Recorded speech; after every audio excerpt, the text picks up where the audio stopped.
Well, hello there. Welcome to Storytime with Josh. I'm Josh, and this is Storytime. Today, I will be telling you the story of Hansel and Gretel, a favorite. And let's start off at the beginning, like with most stories. There was a poor woodcutter who lived in a village, and there was a recession of sorts in that there was a lack of food for many.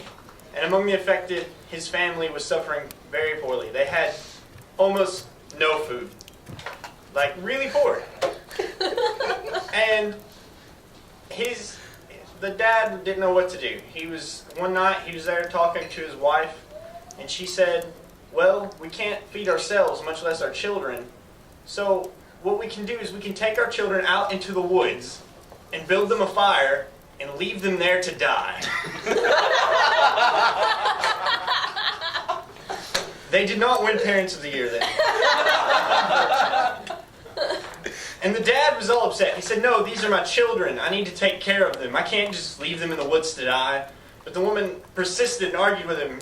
We can't even feed ourselves. How are we going to feed our children? We'll all just die anyway.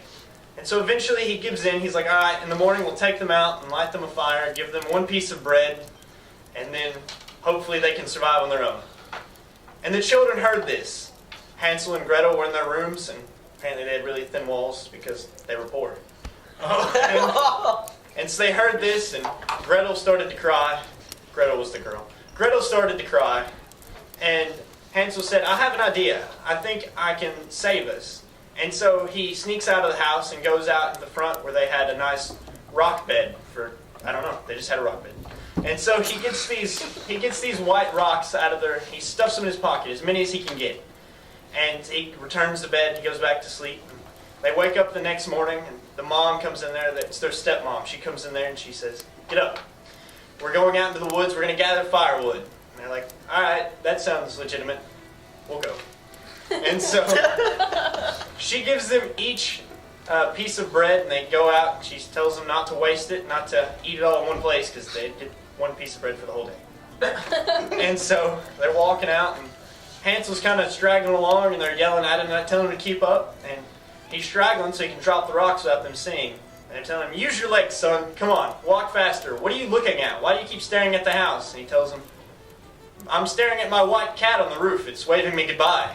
And his mom replies, we don't have a cat, and that's the sun reflecting off the roof. Quit being stupid. And he says, yeah.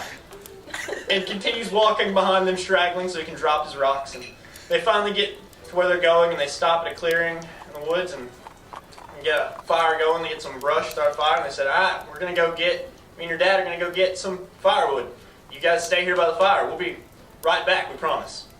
So they walk off, and the kids, they can hear a thumping. They think it's the axe, so they know that their dad's still nearby. It turns out their dad had tied a tree limb that he'd broken off another tree to a withered tree, so it would beat against a different tree to make it sound like an axe. And so as they waited, thinking their dad was still with them, they got tired because they were hungry because they were poor. And they fell asleep. And it was about noon, they fell asleep, and they slept until dark. And they wake up, and they realize that they're all alone out in the woods, and Gretel starts crying again because she's very emotional. And she's all upset. And Hansel says, don't worry, the rocks are still here. We'll wait till the moon comes up fully, and then we can follow them home because they're white and glow in the night. And so then they follow the rocks back to the house, and they get there early the next morning, and they knock on the door, and their stepmom answers the door with surprise. And she's like, what took you so long? Me and your dad have been waiting on you. You took forever.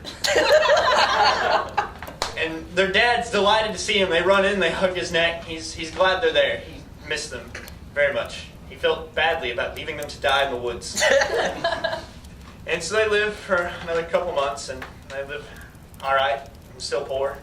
And then another recession hits a few months later. And now there's less food than there was before. And so it's another night, and the wife is laying in bed next to her husband. She says, we have to take the kids deeper into the woods this time. because we can't afford to feed them and ourselves. So we only have one loaf of bread, and I really don't want to share it with them. And so the kids, they hear this again, because again, they didn't make their walls any thicker. And the kids can't sleep because they're starving. So they realize, Hansel's like, well, I'll get another pocket full of rocks and we'll do this again. We can find our way back. But unfortunately, his stepmom has locked the door and they can't get out of their room to go outside. And so he starts to panic. And then eventually they fall asleep, and she comes and wakes them up the next morning very early like before and says, get up, you sluggards. We got to go out and get some firewood. And they're like, didn't we do this before? She's like, come on, we're going. And you each get a piece of bread. And you each get one apiece, and it's smaller than before. And so as they're walking that way, Hansel straggles in the back yet again, and he keeps looking back towards the house, like, what are you looking at, son? Keep up, what are you looking at? He replies, there's a pigeon on the roof, and it's waving me goodbye. And his mom says, that's the sunlight reflecting off of the roof, you moron. Now come on and let's go. And Hansel was straggling behind so that he could leave breadcrumbs from his one piece of bread that he had, so that he could follow them back as he'd done with the rocks. And they get deep into the woods, much deeper than they had been before. And then they build them a fire and they tell the kids, sit here while we go get more firewood.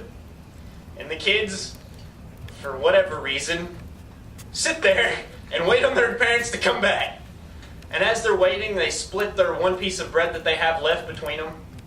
And then they fall asleep yet again, because they're very tired children.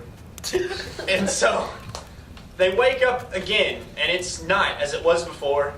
And Gretel starts to cry. She's like, this time, for sure, we will never find our way back. And Hansel says, don't worry, I left breadcrumbs, and I'm sure they'll stay there a long time, and we can follow them back. And so when the moon comes up, they go to look for the breadcrumbs, but they can't find them, because the birds were hungry too. And so they ate the bread. And so there was no trail to follow. And with no trail to follow, they wandered all night until late the next morning, only eating 2 berries that they found on the ground. They couldn't find more. And so they knew that they were weak and that they would die soon if they could not find anything. And so they wandered for 2 more days. And so they were out there for 3 days total with very little food to eat. And while they're running, they see this white bird, and it sings a song to them. And they like the song because they're young children. And so they follow this white bird through the forest, and it leads them to this house. And this house is made of cake and bread, and it looks delicious. And so they come up to the house and they look at it. And Hansel says, Gretel, look at this house. It's got clear windows made of sugar, and the roof is made of cake. And so he breaks off a piece of the roof and starts eating it. And Gretel starts to eat on the window. And then a woman from inside, an old woman's voice, yells out, who's there? Who's nibbling on my house? And the children yell back, it's the wind! No one's out here, it's the wind! And the woman is almost fooled. But yet she realizes wind cannot yell to her. And so she walks to the door and opens it, and it reveals a very elderly lady, as old as the hills. And she's on crutches. Okay. And then she opens the door, and the other 2 out of shock they just drop their food, and they don't know. They're scared because they're worried because they've been eating this woman's house. And they're worried she's going to be upset. But instead, she's like, oh, dear children, you must be lost out here deep in the woods. I feel so sorry for you. You look so skinny. You must be hungry. Come inside. And so they come inside, and she makes them pancakes with apples and nuts, and she feeds them milk. And then she's like, you must be tired, children. Lay down on these beds that are conveniently here. I have 2 of them for you. And so they lay down and they go to sleep. And while they're asleep, the witch plots what she's going to do. Because she's a witch. Unbeknownst to them. And so, she has red eyes, as all witches do. And unfortunately for her, her red eyes make it hard to see at all. She needs glasses. But but she can smell really well, like witches can, and can tell when humans are near. And she had known that the children were out in the woods, and so she'd set this trap for them. And so, while Hansel's asleep, she takes him out to the stable and locks him in a cage where he can't escape. And then she comes back in and awakes Gretel. And Gretel awakes very scared and goes, "Where's Hansel?" She says, "I've taken him out to the stable and locked him away. And I'm going to fatten him up and eat him. And you're going to help me. Go outside and fetch some water and we're going to make him some food." And she starts crying, like she does every time something happens. But eventually she concedes that there's nothing she can do to stop the witch, and so she goes and fetches the water.